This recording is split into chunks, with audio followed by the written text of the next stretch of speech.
அன்பு மக்களை, மழை பெய்து கொண்டிருக்கிறது. திட்டமிட்டபடி இன்று ரோமை தமிழ் சங்கத்தின் சார்பாக உலக தமிழர்கள் அனைவரும் இணைந்து உங்களின் சார்பாக நாங்கள் நம்முடைய திருத்தந்தை பிரான்சிஸ் அவர்களுக்காக ஜெபிக்க அவர் இருந்த அந்த மருத்துவமனைக்கு முன்பாக வந்திருக்கிறோம்.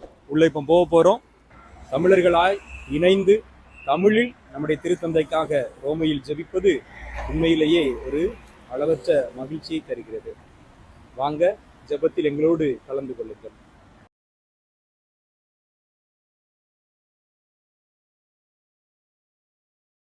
அன்னைக்கு கரம் குவிப்போம், அவள் அன்பை பாடிடுவோம், அவர் அன்பை பாடிடுவோம்.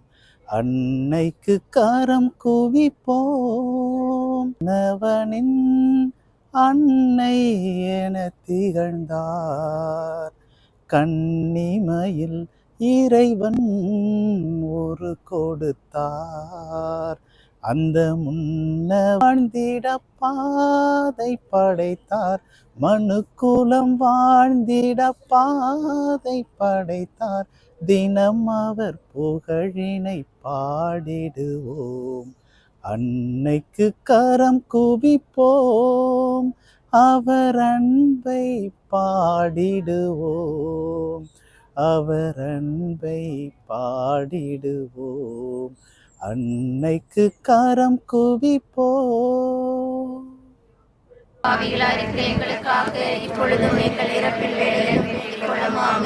தந்தைக்கும் மகனுக்கும் தூய ஆவியாருக்கும் ஆட்சி உண்டாவதாக.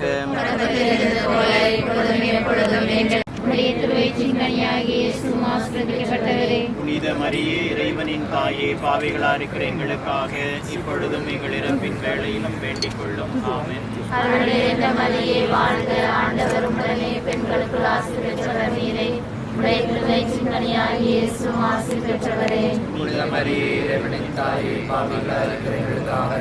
இப்பொழுதும் எங்கள் இறப்பின் வேளையிலும் வேண்டிக் கொள்ளும். ஆமென். பெண்களுக்கு ஆசி பெற்றவர் நீரே, எங்களுக்காக வேண்டிக் கொள்ளும், எங்களுக்காக வேண்டிக் கொள்ளும், எங்களுக்காக வேண்டிக் கொள்ளும், எங்களுக்காக வேண்டிக் கொள்ளும், எங்களுக்காக வேண்டிக்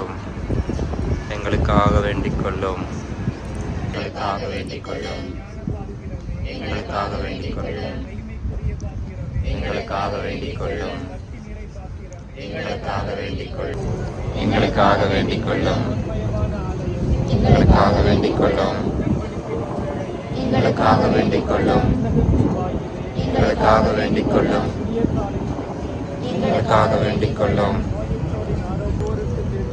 எங்களுக்காக வேண்டிக் கொள்ளும், எங்களுக்காக வேண்டிக் கொள்ளும், எங்களுக்காக வேண்டிக் கொள்ளும், எங்களுக்காக வேண்டிக் கொள்ளும்.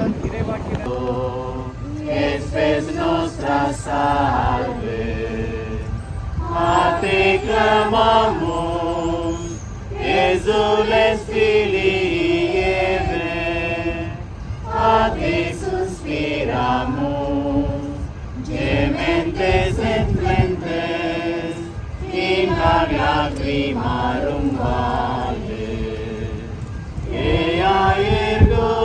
அன்பார்ந்த சகோதர சகோதரிகளே, நமது பாசமிகு திருத்தந்தை பிரான்சிஸ் அவர்கள் கடந்த 2 வாரங்களாக உடல்நலக்குறைவால் இங்கே இருக்கின்ற இந்த ஜெமெல்லி மருத்துவமனையிலே அனுமதிக்கப்பட்டிருப்பது நாம் அனைவரும் அறிந்ததே. அவருடைய உடல் நலத்திற்காக மீண்டும் உடல்நலம் பெற்று வத்திக்கானுக்கு திரும்பி வர வேண்டும், அவர் திரு அவையை சீரும் சிறப்போடும் மீண்டும் தொடர்ந்து வழிநடத்த வேண்டும் என்று சொல்லி கோடிக்கணக்கான மக்கள் ஜெபித்து கொண்டிருக்கிறார்கள். உலகம் முழுவதும் இருக்கின்ற கத்தோலிக்க கிறிஸ்தவர்கள், கத்தோலிக்கர் அல்லாதவர்கள், நன்மலம் கொண்ட நல்லவர்கள் எல்லாரும் ஜெபித்து கொண்டிருக்கிறார்கள். சிறப்பான விதத்திலே இன்று தமிழ் சங்கத்தின் சார்பாக தமிழர்களாகிய அனைவரும் ஒன்று சேர்ந்து இங்கே ஜெபமாலை ஜெபித்தோம். திருத்தந்தையினுடைய உடல்நலத்திற்காக இங்கே இருக்கின்ற இந்த பிரசித்தி பெற்ற 2ஆம் ஜான் பால் திருவுருவத்தின் முன்பாக மண்டியிட்டு அனைவரும் ஜெபித்திருக்கிறோம். இது ஒரு சிறப்பான தருணமாக நான் கருதுகிறேன். காரணம், 2 வாரங்களாக அவரவர் இருந்த இடங்களிலிருந்து ஜெபித்து கொண்டிருந்தோம். வத்திக்கானுக்கும் சென்று கடந்த ஒரு வாரமாக நடைபெறுகின்ற மாலை 9 மணி ஜெபத்திலேயும் கலந்து கொண்டோம். இன்று சிறப்பான விதத்தில் இங்கே வந்து ஜெபிப்பது என்பது ஒரு குடும்பத்தை காட்டுகிறது, குடும்ப உறவை காட்டுகிறது. அனைவரும் ஒன்று சேர்ந்து ஜெபிக்கின்ற பொழுது இருக்கின்ற ஒரு சிறப்பினையும் அந்த ஒரு உந்து சக்தியையும் காட்டுகிறது. திருத்தந்தையின் அருகிலேயே, அவருடைய படுக்கையின் அருகிலேயே அமர்ந்து மண்டியிட்டு ஜெபிப்பது போன்ற ஒரு எண்ணமும் ஒரு சிந்தனையும் இருந்ததை என்னால் உணர முடிந்தது. எனக்கு மட்டுமல்ல, இங்கிருந்த எல்லாருக்கும் அதே உணர்வுதான். இது தமிழர்களாக நம்முடைய ஆன்மீக சகோதரத்துவத்தை, ஒன்றிப்பை காட்டுகின்ற ஒரு சிறந்த செயலாக, அடையாளமாக அமைந்திருந்தது. எனவே தொடர்ந்து நாம் ஜெபிப்போம். இது ஒரு நாள் முடிகின்ற காரியம் அல்ல. நம்முடைய ஜெபங்கள் தொடர வேண்டும்.